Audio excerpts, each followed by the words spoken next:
Donc, je crois que c'est très très important de comprendre que le récit israélien,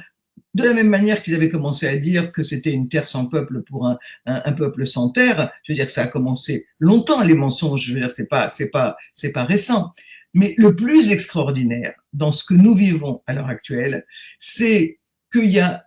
Macron et d'autres qui n'osent toujours pas prononcer le mot de génocide, alors que les Israéliens, les dirigeants fascistes israéliens eux-mêmes, dès le début,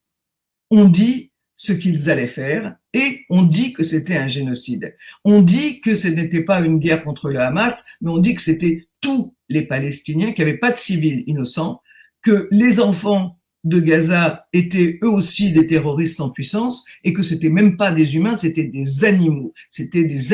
humains. Donc, des gens qui disent ça, et je ne parle pas des nombreuses déclarations totalement génocidaires à l'appel qu'on a eu toutes les semaines, que c'était normal de les affamer, qu'on allait bloquer les camions d'aide. On a des Français, des franco-israéliennes qui bloquent les camions d'aide.